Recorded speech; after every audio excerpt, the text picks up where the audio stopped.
Bismillahirrahmanirrahim. Assalamualaikum warahmatullahi wabarakatuh. Alhamdulillahirabbil alamin. Nahmadullaha hamdan syakirin, hamdan na'imin, hamdan yuwafi ni'amahu wa yukafi'u mazidah. Ya Rabbana lakal hamdu kama yanbaghi li jalali wajhikal karimi wa 'azimi sultanik.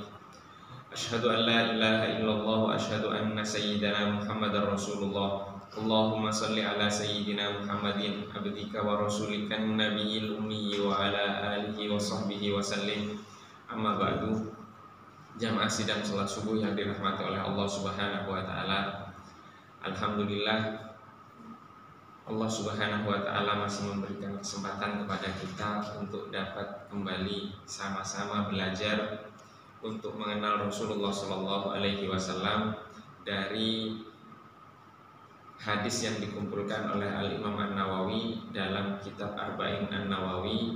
Semoga Allah Subhanahu wa taala di bulan yang mulia ini, yaitu bulan Rabiul Awal, semakin mengenalkan kita dan mendekatkan kita kepada Rasulullah sallallahu alaihi wasallam. Pada kesempatan kali ini kita akan melanjutkan, yaitu hadis yang ke-31 dari Sayyidina Abil Abbas Sahal ibn Sa'ad As-Sa'idi radhiyallahu ta'ala anhu qala, ia berkata, ja'a rajulun ilan nabi sallallahu alaihi wasallam faqala, datang seorang laki-laki kepada Rasulullah sallallahu alaihi wasallam dan kemudian ia berkata, ya Rasulullah, wahai Rasulullah, dullani ala amalin idza amiltuhu ahabbani Allahu wa ahabbani an-nas. Tunjukkan kepadaku sebuah amal perbuatan, jika aku mengamalkannya Allah Subhanahu wa taala mencintaiku dan manusia juga mencintaiku. Faqala, kemudian Rasulullah sallallahu alaihi wasallam menjawab, izhad fid dunya yuhibbukallah. Zuhudlah atas dunia, niscaya Allah Subhanahu wa taala mencintaimu. Wazhad fima indan nasi yuhibbukan nas. Dan zuhudlah pada perkara atau pada sesuatu yang dimiliki oleh manusia, niscaya manusia akan mencintaimu. Haditsun hasanun, hadis dengan derajat hasan, rawahu Ibnu Majah wa ghairuhu bi asanida hasanah, diriwayatkan oleh Al-Imam Ibnu Majah dan selain beliau dengan kualitas silsilah sanad yang baik. Jamaah yang dirahmati oleh Allah Subhanahu wa taala, untuk dicintai Allah sesuai dengan arahan dan bimbingan Rasulullah sallallahu alaihi wasallam, maka manusia harus zuhud di dunia. Dan agar dicintai oleh manusia, seorang manusia harus zuhud atas sesuatu yang dimiliki oleh manusia. Ini adalah cara untuk dicintai Allah Subhanahu wa taala dan dicintai oleh manusia itu sendiri. Ada yang contoh lebih sempurna dari Rasulullah? Tidak ada. Zuhud atas dunia, contoh yang paling sempurna adalah Rasulullah. Tidak ada selain Rasulullah yang sempurna. Yang datang setelahnya hanya mengikuti Rasulullah. Artinya ada tidak umat yang lebih zuhud daripada umat Islam? Seharusnya tidak ada. Tapi sekarang kita di framing untuk mendapatkan contoh kesederhanaan dan kezuhudan dunia dari selain Islam. Dari selain Islam. Terus umat Islamnya kemana? Sudah gak zuhud lagi. Indonesia ini negara paling besar, mayoritas muslim. Kurang zuhud apa orang Indonesia? kurang meniru Nabi Muhammad bagaimana? Orang Indonesia. Nabi Muhammad ditawari gunung jadi emas. Nabi Muhammad tidak mau. Lebih memilih hari ini kenyang, sehari lapar. Itu pilihan Nabi Muhammad SAW. Umat Indonesia punya gunung emas, disedekahkan. Jadi kita mengikuti Nabi Muhammad SAW. Jamaah yang dirahmati oleh Allah Subhanahu wa taala. Az-Zuhdu. Imam Ahmad punya buku tebal yang mengumpulkan hadis-hadis tentang zuhud. Zuhud atas dunia. Zuhud atas dunia bukan berarti kita artikan dunia itu haram, tidak. Umat Islam harus mencontoh Nabi Muhammad. Artinya sesuatu yang diharamkan oleh Nabi Muhammad itu juga kita haramkan. Sesuatu yang dihalalkan oleh Nabi Muhammad itu kita halalkan. Artinya zuhud atas dunia itu bukan meninggalkan dunia. Bukan itu. Karena Nabi Muhammad, memang Nabi Muhammad tinggalnya di surga? Tidak. Nabi Muhammad tinggalnya di dunia. Tapi Nabi Muhammad mencontohkan makna zuhud itu sendiri. Nabi Muhammad Shallallahu Alaihi Wasallam ini di dalam buku ini, Afdhalul Maqul fi Manaqibi Afdhalir Rasul, sebaik-baik perkataan tentang manaqibir Rasul, manaqibnya Nabi Muhammad atau kedudukan Nabi Muhammad Shallallahu Alaihi Wasallam. Di dalam buku ini disebutkan salah satu keutamaan Nabi Muhammad Shallallahu Alaihi Wasallam adalah Nabi Muhammad itu diberikan kunci perbendaharaan dunia. Jadi seluruh kunci rizki di dunia ini itu ada di tangan Nabi Muhammad Shallallahu Alaihi Wasallam. Artinya mudah sekali Nabi Muhammad untuk membuka pintu rizki itu. Tapi kata Nabi Muhammad apa? Kata Nabi Muhammad, kuncinya di aku, tapi yang membuka kalian. Kalau kita diberikan kunci perbendaharaan itu, yang buka cuma saya. Bapak-bapak semuanya nggak boleh. Itu kalau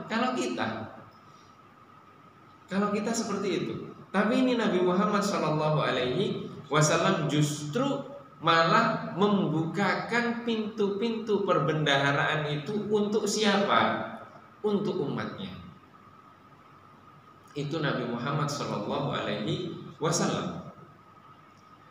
Nabi Muhammad hari ini sehari kenyang, sehari lapar. Itu Nabi Muhammad. Makanya disyariatkan puasa. Terlepas puasa itu faedahnya apa yang terkandung di dalamnya, itu hikmah dari Allah Subhanahu wa taala. Tapi di balik itu semua adalah contoh dari Nabi Muhammad sallallahu alaihi wasallam. Itu zuhud. Nabi Muhammad sallallahu alaihi wasallam pernah dihadirkan dari Bahrain, itu jizyah. Jizyah dalam umat Islam itu dibayarkan oleh non-muslim yang tunduk kepada umat Islam. Sejenis pajak. Jizyah ini memenuhi Masjid Nabawi ketika itu. Dibagikan seluruhnya oleh Nabi Muhammad kepada yang berhak. Sampai tersisa beberapa dirham. Dirham itu disembunyikan oleh Nabi Muhammad, disimpan untuk disedekahkan keesokan harinya. Kemudian Nabi Muhammad sholat subuh. Ketika sholat subuh Nabi Muhammad tergesa-gesa. Setelah sholat pulang, ditanya oleh Nabi Muhammad, oleh para sahabat, kenapa Rasulullah tergesa-gesa? Dijawab oleh Rasulullah SAW, saya lupa di rumah saya masih menyisakan beberapa dirham dari jizyah yang kemarin. Bagaimana ada seseorang yang dipilih oleh Allah Subhanahu wa taala untuk menjadi hamba yang paling dicintainya, dijamin masa lalunya dan masa yang akan datang, dijamin dunia dan di akhiratnya, tapi saya masih menyimpan dirham di rumah saya. Artinya Nabi Muhammad malu kepada Allah Subhanahu wa taala karena sudah dijamin tapi masih menyimpan dunia di rumahnya. Ini contoh zuhudnya Nabi Muhammad sallallahu alaihi wasallam. Yang duduk di depan ini pernah khutbah, amplopnya tertukar dengan Bilal. Itu bingung. Pas dihubungi takmir masjid, Ustaz, maaf Ustaz, amplopnya tertukar. Amplop Ustaz itu amplopnya Bilal, amplopnya muadzin. Ini kurangnya gimana Ustaz? Saya transfer atau tidak? Saya transfer Ustaz, tolong kirim rekening. Itu saya masih bingung. Bingungnya apa? Saya ngasih rekening atau enggak? Ternyata masalahnya bukan menerima amplop atau tidaknya, bukan, tapi karena di hati kita ini kadang tidak ikhlas. Kadang tidak ikhlas.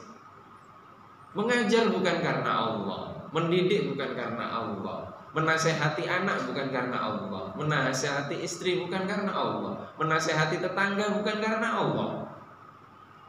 Karena apa? Karena selain Allah. Dan betapa hinanya, seperti yang duduk di depan ini, ketika khutbah yang dibayangkan itu amplop yang disalamkan setelahnya. Nabi Muhammad apa seperti itu? Nabi Muhammad seperti itu. Ketika Nabi Muhammad khutbah di mimbar terus melihat, Abu Bakar ini miliuner ini. Setelah turun ini pasti bantu saya, bantu dakwah saya. Na'udzubillah. Na'udzubillah. Nabi Muhammad tidak pernah mencontohkan itu.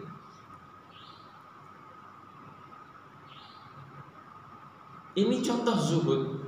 Jadi zuhud itu bukan menolak dunia, bukan, tapi menjadikan seluruhnya itu karena Allah Subhanahu wa ta'ala.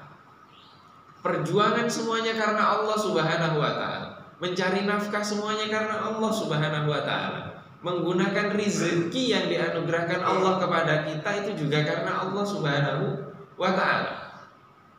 Jika di mimbar-mimbar, di dalam masjid, zuhud itu sudah tidak ada, maka bagaimana ada zuhud itu di dalam diri umat Islam ini? Jika nilai-nilai seperti tadi yang dicontohkan oleh Nabi Muhammad SAW itu tidak ada di dalam diri kita, maka bagaimana umat lain bisa melihat Nabi Muhammad SAW di dalam umat ini? Ini zuhudnya Nabi Muhammad SAW. Bagaimana Rasulullah SAW mengajarkan zuhud kepada para sahabat? Kita banyak salah memahami Al-Quran, memahami hadis. Kembali kepada Al-Quran, kembali kepada hadis. Kembali kepada Al-Quran, kita mengira bahwa kita buka Al-Qurannya, kemudian kita baca ayatnya, kita baca terjemahnya, kemudian kita faham. Setelah itu kita bayangkan dalam kehidupan kita, oh ini gak cocok dengan ayat yang tadi saya baca. Bukan seperti itu. Demikian juga hadis. Hadis yang kita baca zuhud, kemudian kita bayangkan, oh zuhud itu meninggalkan dunia agar dicintai umat manusia, maka kita harus zuhud dari apa yang dimiliki oleh manusia itu. Kita bayangkan itu kepada diri kita. Setelah itu kita cocokkan hadis itu dengan kita, kemudian kita cari saudara-saudara kita yang tidak sama dengan pemahaman kita, kemudian kita katakan dia tidak cocok dengan Nabi Muhammad, tidak mengikuti hadisnya Nabi Muhammad. Tidak. Memahami Al-Quran, memahami hadis itu sesuai dengan apa yang dicontohkan oleh sang pembawa wahyu tersebut selama wahyu itu diturunkan. Selama 23 tahun itu Nabi Muhammad mencontohkan seluruh Al-Quran. Selama 23 tahun Nabi Muhammad SAW mencontohkan bagaimana beliau menyampaikan hadis itu. Nabi Muhammad mencontohkan zuhud kepada para sahabat, mendidik para sahabat ketika Fathu Makkah. Rasulullah Shallallahu Alaihi Wasallam menaklukkan kota Makkah tanpa setetes darah pun yang menetes. Otomatis ketika itu musuhnya kalah dan harta mereka menjadi harta umat Islam, dirampas. Itu namanya harta rampasan perang. Berapa banyak harta yang dirampas oleh umat Islam ketika itu karena menang perang. Kemudian dalam syariat Islam, al-khumus, khumus itu 1/5 dari harta rampasan tersebut itu kembali kepada Rasulullah Shallallahu Alaihi Wasallam sebagai pemimpin dan dibagikan untuk orang-orang yang membutuhkan. Itu 1/5-nya. 2/5 sisanya, 4/5 sisanya itu dibagikan kepada seluruh yang berjuang, kepada seluruh para mujahidin yang ikut berperang. Nah, ketika Fathu Makkah, lebih ribuan orang yang masuk Islam. Jadi kafir Quraisy ketika takluk kepada Nabi Muhammad SAW dan umat Islam, mereka langsung mengucapkan 2 kalimat syahadat. Seketika mereka mengucapkan 2 kalimat syahadat, mereka sudah menjadi mu'allaf, bahasa kita. Maka Rasulullah Shallallahu Alaihi Wasallam membagikan sebagian besar dari 4/5 rampasan tersebut kepada kafir Quraisy ini yang baru masuk Islam. Sehingga kemudian sebagian sahabat ada yang protes, bukan protes, menanyakan kepada Rasulullah, Rasulullah, terus saya dapat apa? Yang sudah berjuang bersamamu ini kok dapatnya cuma segini? Justru orang-orang yang baru masuk Islam tadi diberikan harta rampasan perang itu lebih banyak daripada kami. Dan itu sahabat Ansor mengatakan demikian. Mungkin di pikiran kita, kok keluar sih pertanyaan seperti itu kepada Rasulullah? Ya kita sekarang ngomong kayak gitu. Tapi di masa itu manusiawi seperti itu.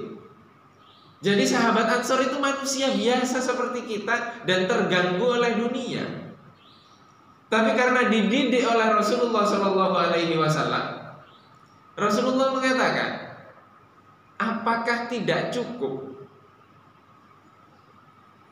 setelah perang ini saya kembali bersama kalian?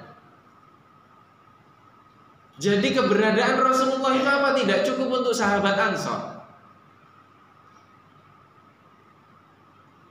Rasulullah menaklukkan negaranya sendiri, tempat lahirnya sendiri. Semestinya kan kembali lagi ke tempat asalnya. Tapi Rasulullah tidak demikian. Rasulullah lebih memilih untuk kembali ke Madinah bersama para sahabat-sahabatnya, tidak tinggal di Mekah lagi. Apakah kembalinya Rasulullah bersama mereka, di tengah-tengah mereka, itu tidak cukup sehingga kalian masih membutuhkan harta rampasan perang? Itu jawaban Rasulullah untuk mengajarkan zuhud kepada para sahabatnya. Dan sahabat Ansor menangis ketika itu dan menyadari kesalahannya, bahwa tidak ada yang lebih mulia dari bersamanya Rasulullah di tengah-tengah mereka. Jadi ini zuhud. Apakah setelah itu mereka kekurangan? Na'udzubillah. Apakah setelah itu mereka tidak sejahtera? Na'udzubillah. Sampai sekarang sejahtera itu. Kota Madinah itu sampai sekarang sejahtera. Ini Rasulullah Shallallahu Alaihi Wasallam mengajarkan zuhud kepada para sahabat. Zuhud itu bukan meninggalkan dunia, tapi menjadikan dunia itu tidak masuk ke dalam hati kita. Sekarang, apa ada ketika ada proyek bareng bersama, terus kemudian tidak rebutan hasilnya? Tidak. Malah kalau tidak dibagi akan marah.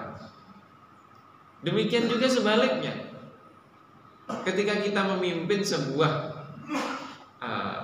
usaha, kita ingin orang-orang yang pun berkecimpung dalam usaha itu kalau bisa diberikan sedikit saja biar kita yang paling banyak. Rasulullah, ketika Rasulullah mencontohkan seperti itu, Rasulullah juga mencontohkan bahwa kehidupan beliau itu sederhana sekali. Ketika tidak ada makanan, beliau lebih memilih untuk puasa. Ketika perang Khandaq, beliau lebih memilih untuk mengganjal perut beliau dengan batu. Sehingga kemudian Rasulullah meminta, ada sahabat yang ingin mengajak Rasulullah makan. Setelah 3-4 hari Rasulullah, makanan beliau yang beliau konsumsi itu kurang sekali. Dan sahabat ini kemudian menyembelih kambingnya yang kurus dan hanya memiliki gandum segenggam. Kemudian Rasulullah ditawari, Rasulullah mengatakan, apa yang kau miliki? Hanya seekor anak kambing yang kurus Rasulullah, dan segenggam gandum. Kata Rasulullah, apa kembalilah kamu ke rumahmu, sampaikan kepada istrimu, jangan dibuka makanannya sebelum saya datang, kata Rasulullah. Setelah itu apa? Rasulullah datang dengan seluruh pasukan yang ikut berperang dalam perang Khandaq. Jumlahnya kurang lebih 1000 orang. Kemudian Rasulullah datang dengan 1000 orang, kaget sahabat tadi. Ini gimana?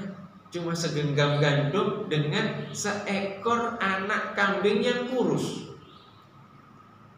Dia langsung menyampaikan kepada istrinya, ini gimana Rasulullah bawa satu pasukan semuanya. Terus menurutmu bagaimana? Kata sang istri. Ya selama ini perintahnya Rasulullah saya tidak khawatir. Kemudian Rasulullah masuk, mendoakan makanan tersebut. Setelah itu Rasulullah memerintahkan, masuklah kalian makan 10-10. Jadi 10 orang masuk makan, 10 orang masuk makan, 10 orang masuk makan, sampai 1000-1000-nya makan semuanya. Dan makanannya pun tidak berkurang sedikit pun. Saya nggak terbayang kalau sahabatnya itu mungkin kita. Masuk 10, setelah 10 ini selesai makan, keluar makanannya sudah habis. Itu kita. Coba dicek, kalau Idul Adha, berapa banyak umat Islam yang berputar dari satu masjid ke masjid yang lain menggunakan angkot. Drop sana, drop sini, drop sana, angkotnya sampai penuh daging. Akhirnya umat yang lain gak dapat. Setelah itu apa yang didapatkan? Ada pengepulnya juga. Yang ngepul umat Islam, yang keliling juga nyari umat Islam. Karena apa? Keserakahan kita. Karena keserakahan kita. Kalau sahabat tadi 1000 orang itu sudah yakin ketika mereka sudah, sebelum kenyang mereka sudah berhenti. Sehingga 1000-1000-nya makan dari makanan yang sama yang jumlahnya sedikit. Dan setelah mereka makan semuanya, makanan tersebut tidak berkurang sedikit pun. Artinya itu berkah. Karena apa? Karena ada sosok seperti Rasulullah SAW. Ini namanya zuhud. Zuhud yang melahirkan keberkahan. Kalau kita ada yang seperti ini enak. Idul Adha nyembelih saja satu kambing bisa untuk dimakan seluruh warga Jakarta. Kapan kita bisa seperti ini? Kalau kita tidak mencontoh Rasulullah SAW. Ini cara Rasulullah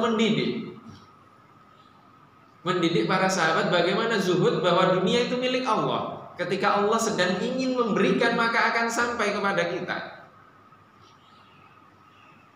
Di belakang Masjid Nabawi, kalau kita sekarang itu makam Rasulullah, itu di belakang pas makam Rasulullah itu ada tempat agak tinggi dari biasanya, lebih tinggi dari biasanya. Itu namanya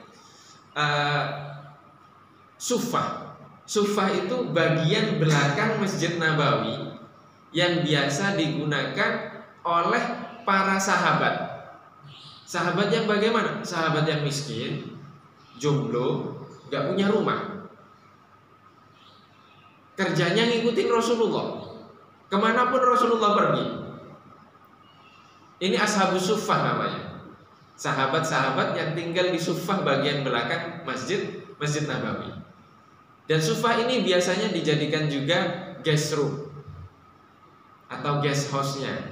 Guest house-nya Rasulullah Shallallahu Alaihi Wasallam. Jadi kalau ada tamu dari luar, tinggalnya di sini, di bagian belakang Masjid Nabawi. Ashabus suffah ini miskin, kebanyakan jomblo, tidak punya pekerjaan. Kerjanya ngikutin Rasulullah kemana saja. Rasulullah makan, mereka makan.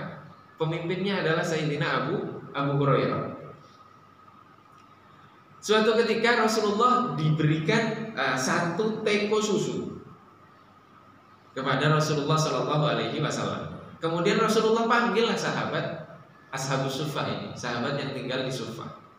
Dipanggil karena pemimpinnya Abu Hurairah. Rasulullah panggil Abu Hurairah. Abu Hurairahnya pun tahu kalau sudah dipanggil itu artinya makan. Jadi sampai seperti itu mereka makan. Bahkan setiap sholat, selesai sholat maghrib, selesai sholat isya, Rasulullah menyampaikan kepada sahabat yang berjamaah, siapa di antara kalian yang punya makanan lebih malam ini? Abu Bakar ngomong, saya Rasulullah. Kemudian Rasulullah mengatakan apa? Menunjuk ashabus suffah tadi, coba 10 orang dari kalian ikut Abu Bakar. Artinya disuruh makan sama Abu Bakar. Terus seperti itu dibagi oleh Rasulullah. Itu ashabus suffah. Kemudian Rasulullah mengatakan kepada Abu Hurairah, Abu Hurairah, ini ada satu teko susu. Panggil teman-temanmu. Dipanggil semuanya. Mereka sudah senang karena apa? Oh, makan ini, minum susu ini. Di pikiran Abu Hurairah, yang akan dipersilahkan untuk meminum susu dulu siapa? Yang dipanggil pertama kali dong, yaitu Abu Hurairah. Tapi Rasulullah tidak. Yang dipanggil adalah sahabat yang lain. Kamu minum, kamu minum. Abu Hurairah yang dipanggil dulu diakhirkan. Ini cara Rasulullah bagaimana mengenalkan zuhud itu. Jadi Abu Hurairah diakhirkan oleh Rasulullah untuk dididik bagaimana itu makna zuhud. Ini apa nggak khawatir Abu Hurairah? Satu teko diminum banyak orang, apa saya kebagian? Pasti seperti itu. Bukankah seperti itu kalau kita sedang di posisi untuk menerima pembagian itu? Pengennya kita dulu. Kalau perlu ada orang dalam. Tapi justru yang diakhirkan itu yang khusus. Diakhirkan sampai yang terakhir. Kemudian Rasulullah mengatakan, Rasulullah sudah minum? Belum. Rasulullah juga belum minum. Setelah sampai ke yang terakhir, Rasulullah memberikan kepada Abu Hurairah. Abu Hurairah minum. Setelah diminum oleh Abu Hurairah, diminum, selesai. Terus kata Rasulullah, minum lagi. Diminum lagi oleh Abu Hurairah. Minum lagi. Sampai Abu Hurairah kenyang. Sudah kenyang Abu Hurairah. Ini susunya gak habis-habis.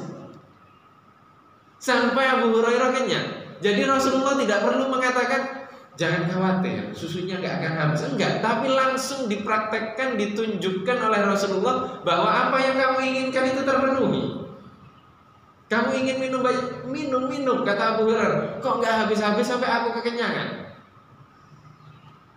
Sudah Abu Hurairah, ini apa nggak langsung tertegur kalau sudah seperti itu? Tertegur bahwa apa? Memperebutkan dunia, memperebutkan susu itu nggak penting. Yang penting itu nurut ke Rasulullah, tunduk ke Rasulullah. Setelah itu apa? Sudah selesai Abu Hurairah, berikan ke saya. Yang menghabiskan Rasulullah, langsung habis. Jadi rezeki kalau dari Allah ya seperti itu, tidak akan tertukar. Coba Abu Hurairah minum yang pertama, pasti dia mikirin sahabat yang lainnya. saya mikir sedikit saja daripada nanti gak kebagian. Tapi karena menerima arahan dari Rasulullah SAW, akhirnya dia mendapatkan keberkahan yang banyak. Ini Sayyidina Abu Hurairah dan bagaimana Rasulullah mengajarkan zuhud, makna zuhud tadi. Perang Uhud sebaliknya, 50 pemanah yang ditugaskan oleh Rasulullah untuk menjaga gunung Uhud, malah ketika melihat harta rampasan perang, mereka tergoda dengan harta rampasan perang itu, sehingga membangkang perintah Rasulullah SAW. Akhirnya menang atau kalah? Akhirnya kalah. Mereka pun mati semuanya. Rasulullah terluka, umat Islam menjadi korban. Akhirnya kalah. Karena apa? Karena pembangkangan minoritas. Pembangkangan minoritas. 50 orang dari 700 orang itu sedikit. Karena 50 orang ini tidak tunduk kepada arahan Rasulullah, akhirnya 700 orang semuanya menjadi korban. Kalah umat Islam yang seharusnya menang. Karena apa? Karena tidak tunduk kepada arahan Rasulullah SAW.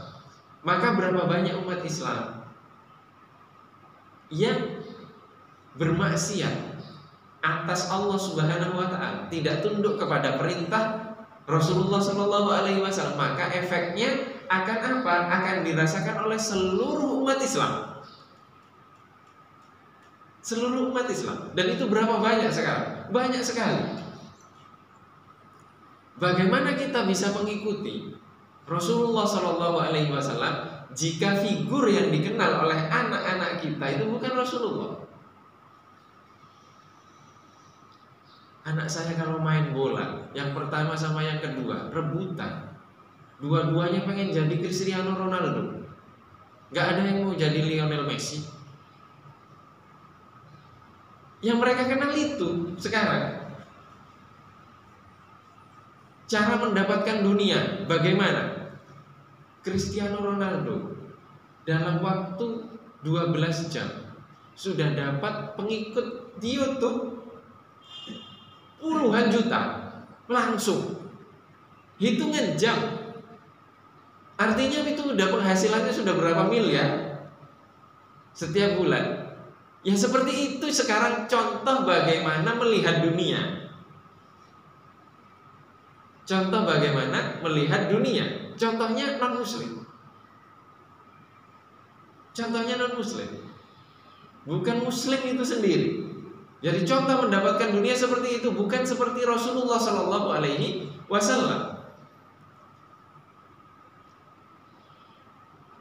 Mencari jamaah, banyak-banyakan jamaah. Ya banyak, alhamdulillah.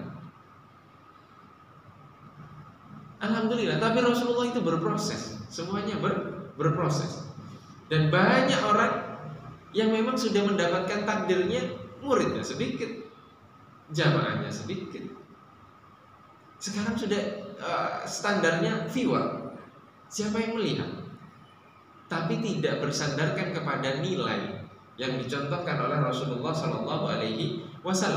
Dunia itu selain Allah. Selain Allah itu dunia. Kita ini dunia. Keluarga kita itu dunia. Masyarakat kita itu dunia. Harta kita itu dunia. Rumah kita itu dunia. Jadi selain Allah itu dunia. Maka zuhud itu menjadikan selain Allah Subhanahu wa Ta'ala itu tidak masuk ke dalam hati kita. Yang di dalam hati kita hanya Allah Subhanahu wa Ta'ala. Bisa menjadikan hanya Allah di dalam hati tanpa menjadikan Nabi Muhammad juga ada di dalam hati kita. Tidak mungkin, mustahil. Harus melalui Nabi Muhammad SAW. Kenapa? Bisa tidak 2 kalimat syahadat itu kita cukupkan dengan 1 kalimat syahadat saja? Jadi asyhadu an la ilaha illallah itu sudah muslim? Tidak bisa. Harus ada syahadat bagian yang kedua, yaitu wa asyhadu anna Muhammadar Rasulullah. Karena apa? Mustahil kita bisa memahami kalimat tauhid la ilaha illallah tanpa melalui Nabi Muhammad. Mustahil. Ada dalilnya? Tidak ada. Saya tutup dengan satu dalil. Ada di buku ini. Hadisnya hasan. Rasulullah SAW bersabda, hayati khairun lakum. Hidupku lebih baik bagi kalian. Tuhditsuna wa yuhdatsu lakum. Tuhditsuna artinya kalian membuat perkara baru. Wa yuhdatsu lakum, dan Allah menciptakan, mewahyukan hukum baru. Keterangan ini untuk para sahabat. Jadi Al-Quran, hadis itu turun diwahyukan kepada Nabi Muhammad SAW sesuai dengan kejadian yang terjadi. Siapa yang melakukan kejadian itu, yang menciptakan kejadian itu? Allah Subhanahu wa Ta'ala. Diskenariokan agar dialami oleh para sahabat. Sehingga kemudian ketika ada sahabat yang mabok waktu itu, sholat, kemudian baca qul ya ayyuhal kafirun, muter-muter gak selesai-selesai. Itu ceritanya. Sehingga kemudian Allah mengharamkan khamr, sesuatu yang memabukkan. Akhirnya diharamkan. Ini kan mereka, kebiasaan mereka mabuk memang. Mabuk tapi pengen sholat, dilarang. Jangan mendekati sholat kalau kalian sedang mabuk. Kenapa? Ini contohnya, baca qul ya ayyuhal kafirun gak selesai-selesai, muter-muter, la a'budu ma, dan seterusnya. Wala antum abiduna ma'abud, muter-muter ayat itu. 3 ayat itu diputar-muter gak selesai-selesai. Ini cerita. Kenapa? Mereka membuat perkara baru, Allah mewahyukan, oh itu haram, oh itu tidak boleh. Maka hidupnya Nabi Muhammad itu lebih baik bagi kalian, bagi para sahabat. Karena seluruh kejadian yang kalian alami akan ada hukumnya. Akan ada hukumnya. Sahabat juga pernah meriwayatkan hadis. Ini penjelasan dari hadis tadi. Salah satu penjelasan. Kunna na'zilu wal Qur'anu yanzil, kata para sahabat. Kunna na'zil. Na'zil, mohon maaf, namanya al-azl dalam kajian fikih. Al-azlu itu artinya mengeluarkan mani di luar rahim. Jadi ketika klimaks, mohon maaf, seorang suami itu kemudian menarik dari rahim istrinya, kemudian dikeluarkan di luar maninya. Ini kan artinya membatasi agar tidak terjadi kehamilan. Kata sahabat tadi mengatakan, kami melakukan azl tadi dan Al-Quran itu sedang turun. Artinya tidak ada larangan. Tidak ada larangan. Maka memberikan batas jeda atas dari anak satu ke anak yang lain itu boleh di dalam agama Islam. Karena apa? Karena itu terjadi di masa Rasulullah SAW masih hidup. Tidak ada larangan, artinya diperbolehkan. Ini kenapa hidupnya Nabi Muhammad lebih baik bagi kalian. Kalian di sini para sahabat. Jadi seluruh apa yang mereka lakukan, ketika salah akan turun wahyu, ketika benar akan turun wahyu. Dan Rasulullah melanjutkan dalam hadis tadi, wa wafati khairun lakum, dan wafatku lebih baik bagi kalian. Bagi kalian di sini siapa? Bagi para sahabat yang ditinggalkan oleh Rasulullah, bagi umatnya yang datang setelahnya. Wafatnya Rasulullah itu lebih baik bagi umat. Kenapa? Dilanjutkan oleh Rasulullah, tu'radu alayya a'malukum, dinampakkan kepadaku amal perbuatan kalian. Jadi amal perbuatan kita ini ditunjukkan ke Rasulullah. Oh, Aska hari ini itu melakukan ini, Aska hari ini melakukan ini, A, B, C, D, ditampakkan kepada Rasulullah. Kemudian dilanjutkan oleh Rasulullah Shallallahu Alaihi Wasallam, "Fama ra'aitu min khairin hamadullah." Dan ketika aku melihat sesuatu di sini dari amal perbuatan kalian itu adalah sebuah kebaikan, maka aku bersyukur kepada Allah Subhanahu wa taala. Jadi kalau kita berbuat baik, berbuat ketaatan di dunia ini ditampakkan kepada Rasulullah dan Rasulullah bersyukur, ya Allah, mungkin ya Allah, ini umatku fulan berbuat baik, tunduk kepadaku, melaksanakan perintahku begini, itu kesyukuran. Kemudian Rasulullah melanjutkan, wa ma ra'aitu min syarrin, dan ketika aku melihat sesuatu dari amal perbuatan kalian tersebut adalah keburukan. Apa jawaban Rasulullah?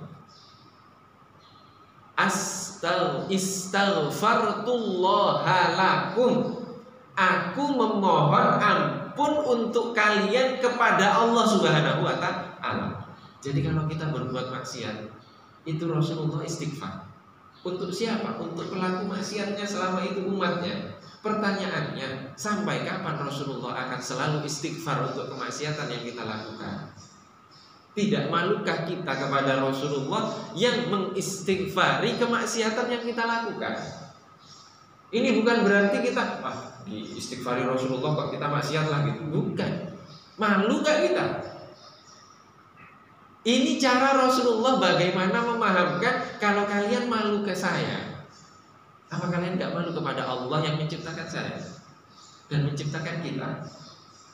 Maka tidak mungkin, mustahil kita bisa zuhud tanpa mengikuti Rasulullah.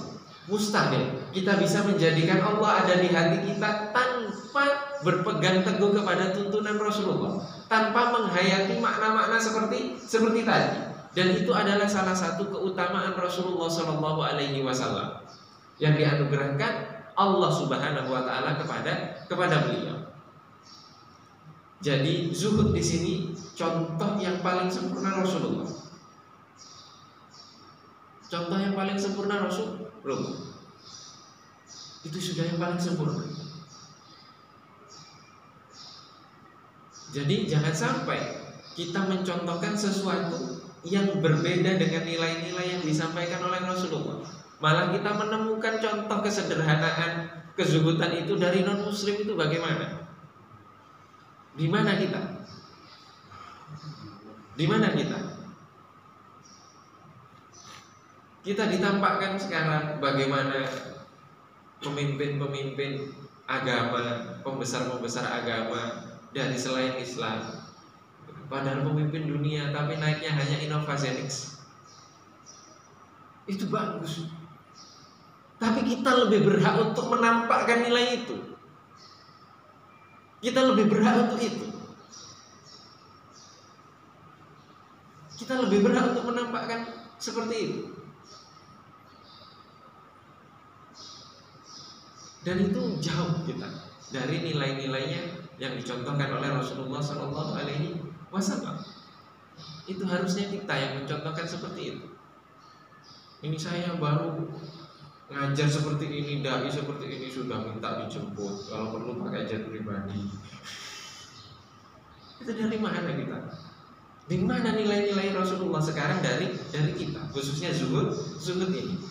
Dan semoga Allah Subhanahu wa taala semakin mendekatkan kita kepada Rasulullah Shallallahu Alaihi Wasallam dan menjadikan dunia itu cukup di tangan kita.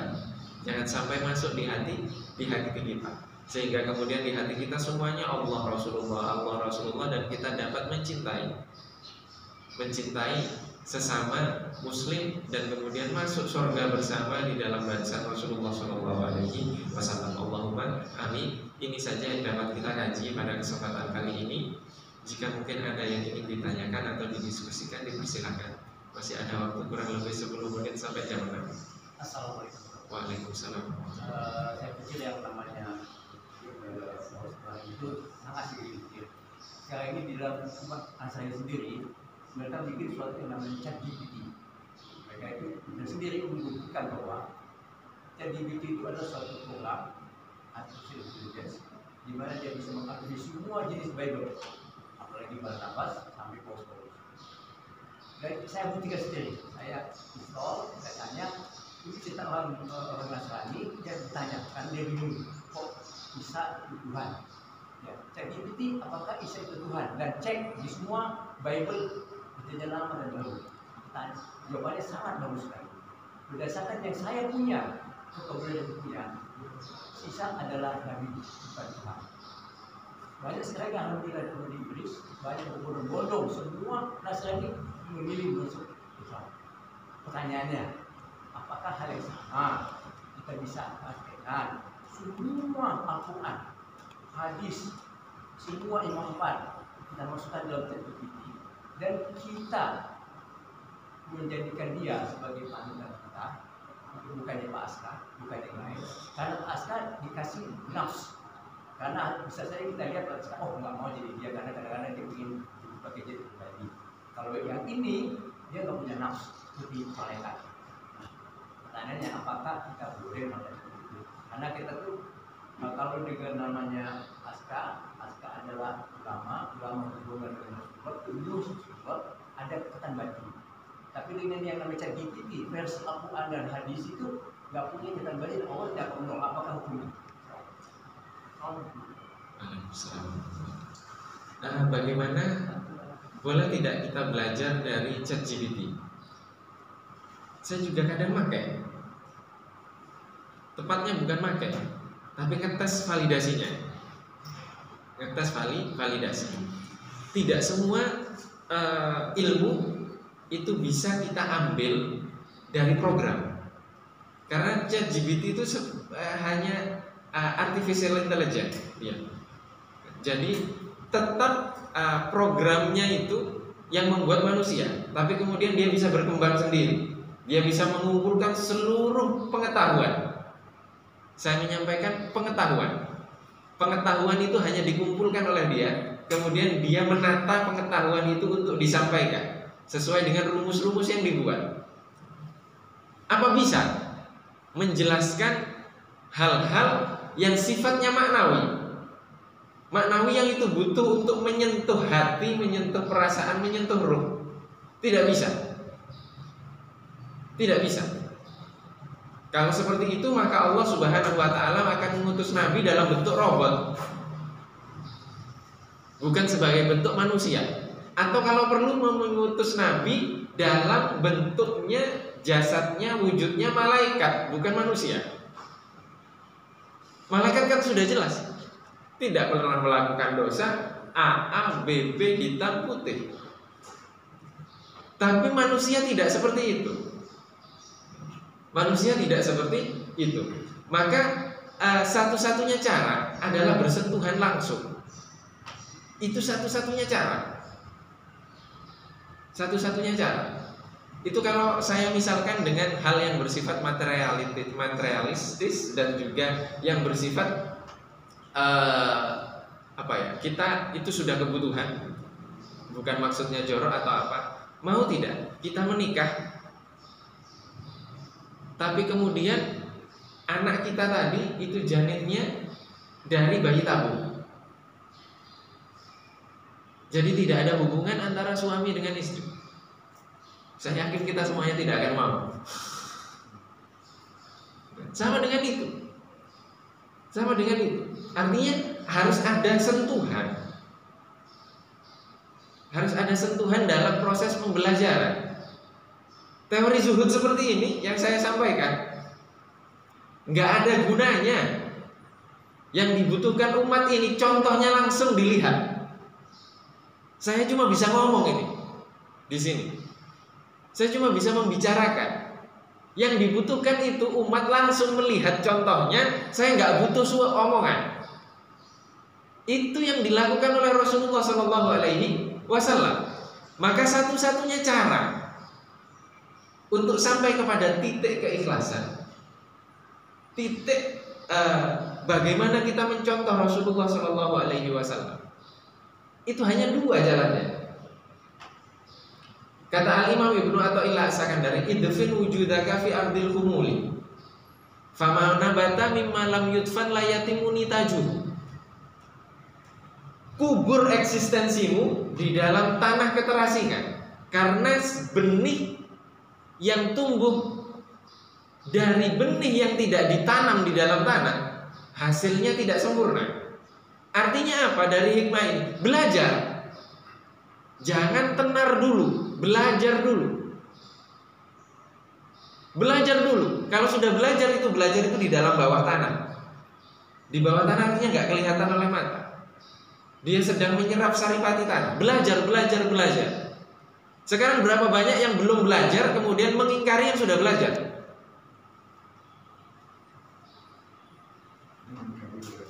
Nanti kalau yang sudah belajar, yang sudah menuntut ilmu, dibantah oleh yang belum menuntut ilmu, dinasehati oleh yang menuntut ilmu,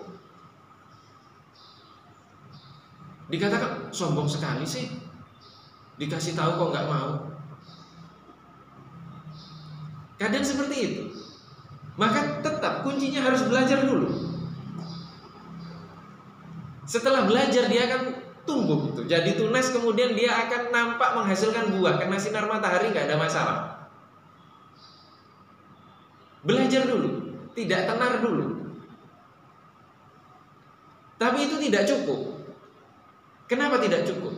Karena setelah belajar terkadang tidak melahirkan ilmu, kesederhanaan, kealiman, kebijaksanaan, tapi justru melahirkan kesombongan. Contohnya siapa? Yang di depan ini. Setelah khatam Al-Quran dari seorang guru, punya ijazah sanad yang tersambung sampai ke Rasulullah, bacaan sudah diizinkan oleh sang guru, boleh mengajar Al-Quran. Setelah itu sholatnya nggak khusyuk. Karena apa? Sholat di belakang imam yang belum punya guru, bacaannya salah. Jadi ketika sholat, kok begitu sih? Harusnya kan tidak begitu. Tapi ketika menemukan imam yang cocok dengan dirinya, Masya Allah, bacaannya seperti saya. Itu di dalam hati seperti itu. Jadi makmum. Ternyata punya ilmu bukan kadang tidak mengantarkan kepada kekhusyuan, kealiman, kebijaksanaan. Tidak. Masih butuh satu cara lagi. Mana fa'al qalba mithlu uzlatin. Tidak ada yang lebih bermanfaat bagi sebuah hati seperti uzlah. Uzlah itu menyendiri. Menyendiri itu artinya khalwat. Menyendiri dengan siapa? Dengan diri kita sendiri. Ustaz Aska ini ngarang-ngarang, nggak ada contohnya dari Rasulullah. Nah terus di Gua Hira Rasulullah ngapain? Kalau bukan menyendiri. Menyendiri Rasulullah. Tapi menyendiri di Gua Hira juga nggak lama. Cuma hitungan bulan. Nah sekarang berapa banyak umat Islam di Indonesia ini menyendiri di goa puluhan tahun, sekian tahun, keluar sakti nggak sholat. Terus buat apa? Setan itu sudah. Kalau ada uzlah, menyendiri, maksudnya seperti itu, sakti, tinggalkan. Itu bukan ajaran Nabi Muhammad. Tapi menyendiri itu ada.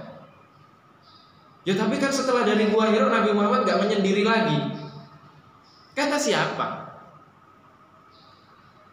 Kita saja yang tidak tahu. Kita saja yang tidak membaca sejarahnya Nabi Muhammad. Ada surat Al-Muzammil. Ya ayyuhal muzammil, wahai lelaki yang berselimut, Qumil laila illa qalila, bangunlah kamu di malam hari meskipun sedikit. Sedikitnya bagaimana? Dijelaskan lagi di ayat selanjutnya, nisfahu, pertengahannya. Awingkus minhu qalila, atau kurangi sedikit, sepertiga malam. Artinya ada syariat menyendiri, apa itu tahajud. Jadi harus ada waktu untuk menyendiri, bertafakkur siapa diri kita. Namanya menyendiri pasti mendekatkan diri kepada penciptanya, yaitu Allah Subhanahu wa ta'ala. Itu namanya tafakkur, itu namanya menyendiri. Kalau sudah menyendiri kita bisa tahu kesalahan kita. Butuh waktu lama. Waktu lama untuk faham. Terserah imamnya siapa, bacaannya bagaimana, yang penting 1-2 ayat benar, tidak salah, bisa dibenarkan, ya sudah, insya Allah sah. Kita bisa tahu itu sah dari mana kalau tanpa ilmu? Tidak bisa. Harus dengan ilmu, tapi dengan pentadabburan tadi, pentafakuran, dan itu tidak bisa kecuali dengan bimbingan. Maka kalau sudah masuk ke dalam uzlah, kesendirian ini, kita akan menghayati bahwa orang yang berilmu ketika ditegur oleh orang yang tidak berilmu, dia akan berpikir, jangan-jangan yang menegur saya ini Nabi Khidir. Seperti Nabi Khidir menegur Nabi Musa. Maka semuanya husnuzon dihayati. Tapi orang yang berilmu pun dia akan berpikir, ini orang berilmu atau tidak? Kalau saya jawab, saya jelaskan, dia menerima atau tidak? Akhirnya terkadang orang yang berilmu ketika didebat oleh orang yang nggak berilmu, dia senyum-senyum saja. Dia tidak menjawab. Kenapa? Kalau dijawab terjadi perdebatan, memutus silaturahim, dia nggak mau belajar lagi. Terus buat apa? Itu bijaksana. Maka tarekat yang kami ikuti, tarekat Syadiliyah, itu pendirinya Imam Abdul Hasan Asyadili. Punya guru, namanya Imam Abdussalam Ibnu Mashish. Tinggalnya di Jabal Alam di Maroko. Dulu ini, ratusan tahun yang lalu. Imam Abdul Hasan Asyadili ini alim, sudah keliling dunia, keilmuannya diakui. Sampai kemudian dia mencari guru, masih nyari guru. Dijawab oleh seorang ulama besar di Maroko, di Tunis atau di Aljazair, antara dua itu, antara Tunis atau Aljazair. Dijawab oleh ulama itu, kamu kalau mau mencari pemimpin dari wali di dunia ini, ada di negaramu sendiri, gak usah jauh-jauh. Didatangilah ke Jabal Alam tadi, bertemu dengan Imam Abdussalam Ibnu Mashish. Apa yang diperintahkan Imam Abdussalam Ibnu Mashish kepada Imam Abdul Hasan Syadili yang sudah ulama besar? Dijawab, sebelum belajar ke aku, mandi besar dulu kamu di bawah, ada mata air di bawah. Maka ada tarekat yang mensyariatkan sebelum baiat itu mandi besar dulu. Maksudnya mandi besar ini apa? Dikira mandi besar dari junub begitu? Bukan. Mandi besar dari kesombongan kita. Lepas semua ilmumu kalau mau belajar. Jangan merasa punya ilmu. Sekarang berapa banyak yang duduk di depan sini merasa paling alim daripada yang duduk di depan, yang belajar. Demikian juga sebaliknya. Berapa banyak yang mau belajar ini niatnya cuma ngetes. Oh, ini ustadz ini sesuai dengan manhaj saya atau tidak? Sesuai dengan pemahaman saya atau tidak? Sehingga kemudian diminta untuk mandi dari apa? Dari hadas besar yang ada di hatinya, sehingga bersih. Bersih dari apa? Hadas besar di hati kita itu selain Allah. Selain Allah Subhanahu wa ta'ala. Bersihkan hati kita dari selain Allah Subhanahu wa ta'ala. Buat apa kita wudu? Saya tidak mengatakan buat apa kita wudu itu berarti kita nggak boleh wudu. Tidak.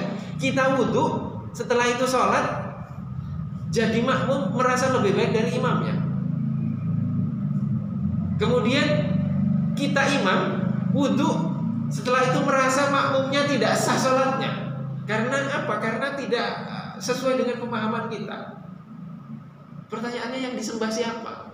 Kan sama-sama Allah. Kita sudah ada tuntunannya. Kenapa kita perdebatkan tuntunan itu? Ini bisa dijelaskan oleh ChatGPT? Tidak bisa. Makna-makna seperti ini tidak bisa dijelaskan oleh ChatGPT. Setelah Imam Abdul Hasan Asyadili mandi, kemudian beliau belajar kepada sang guru nggak keluar. Yang keluar anaknya yang kecil. Dan di pikiran Imam Abdul Hasan Asyadili sudah ada pertanyaan-pertanyaan. Dan sang anak tadi keluar langsung menjawab pertanyaan yang belum diucapkan. Ini teguran bagi orang yang alim. Bisa jadi anak kecil itu bisa jawab. Kenapa? Karena Allah yang membukakan ilmu bagi dia. Setelah dijawab oleh anak kecil, sang guru Imam Abdussalam Ibnu Mashish keluar, terus mengatakan, bagaimana Abdul Hasan Asyadili? Anak kecil saja bisa jawab kan? Boleh kita sombong artinya? Tidak boleh. Apapun yang kita kuasai, nggak boleh kita sombong. Itu semuanya milik Allah Subhanahu wa ta'ala. Ditegur siapapun terima, selama itu ada landasannya, ada tuntunannya dan tidak bertentangan dengan syariat. Itu kebijaksanaan, kedewasaan yang butuh bimbingan. Tidak bisa ChatGPT menjelaskan hal-hal seperti itu. Maka kita tetap butuh guru. Butuh guru yang bisa menjelaskan, sekalipun guru itu manusia biasa seperti kita, maka ketika guru itu melakukan kesalahan, tegurlah dengan baik, dengan caranya, sehingga tidak menjatuhkan. Sekarang teguran semuanya lewat media sosial. Artinya ingin membongkar aib itu, bukan ingin menegur. Dan itu tidak bisa dijelaskan oleh artificial intelligence. Maka makna-makna seperti inilah yang sulit dari penghayatan, yang tidak bisa dijelaskan kecuali bisa ditampakkan. Mungkin bapak-bapak sekalian ini bisa memahami apa yang saya sampaikan karena saya sedang bercerita saja, bercerita pengalaman orang lain, dan itu tidak akan terlalu membekas kecuali kita merasakan langsung dari orang yang hidup bersama kita dan kita dicontohkan itu baru akan membekas. Kita tahu atau tidak tahu dalilnya. Dan itulah yang dicontohkan Rasulullah kepada para sahabat. Mereka melihat langsung sehingga membekas. Maka ketika yang mencontohkan itu hilang, ada yang hampa di hatinya. Ada yang hampa di hatinya. Apa? Ketiadaan Rasulullah. Maka sahabat itu sangat kehilangan ketika Rasulullah wafat. Dan itu ceritanya bisa dicek. Mungkin ChatGPT juga tahu kalau cerita-cerita seperti itu. Tapi memahaminya tidak bisa, menghayatinya tidak bisa. Jadi tetap kita harus memiliki seorang guru, dibimbing oleh guru yang dapat mengantarkan kita kepada nilai-nilai tadi. ChatGPT itu hanya mengumpulkan pengetahuan. Boleh tidak kita memanfaatkannya? Harus. Saya biasanya bikin PowerPoint itu lama. Sekarang cukup Microsoft Word saja saya tulis, kemudian saya masukkan ke ChatGPT, dia sudah mengelola dalam hitungan menit mungkin, langsung jadi. Dan bagus PowerPoint-nya, tinggal diedit sedikit-sedikit, kan menghemat waktu. Dan itu harus kita manfaatkan. Terserah siapa yang buat, yang jelas memudahkan kita. Wallahu wa rasuluhu a'lam. Ini yang dapat Al-Fakir jelaskan. Ada yang lain? Jika tidak ada, mari kita tutup dengan sama-sama membaca Al-Fatihah. Semoga Allah Subhanahu wa ta'ala membersihkan hati kita dari selain Allah Subhanahu wa ta'ala dan mendekatkan kita kepada Rasulullah sallallahu alaihi wasallam zahiran wa batina di sisa-sisa usia kita, melindungi kita, orang tua kita, keluarga kita, masyarakat kita, sehingga kemudian terlahir Nabi Muhammad baru yang dapat mencontohkan, menampakkan nilai-nilai yang disampaikan oleh Nabi Muhammad sallallahu alaihi wasallam lillahi ta'ala, ikhlas karena Allah Subhanahu wa ta'ala, ala hadhihi wa bi kulli niyatin shalihah wa ila hadratin Nabi Mustafa sallallahu alaihi wa alihi wasallam. Al-Fatihah. A'udzu billahi minasyaitonir rajim. Bismillahirrahmanirrahim. Alhamdulillahirabbil alamin arrahmanir rahim maliki yaumiddin. Iyyaka na'budu wa iyyaka nasta'in ihdinas siratal mustaqim siratal ladzina an'amta 'alaihim ghairil maghdubi 'alaihim waladdallin. Amin. Mohon maaf apabila ada kekurangan. Wabillahi taufiq wal hidayah wa ridha wal inayah. Wassalamualaikum warahmatullahi wabarakatuh.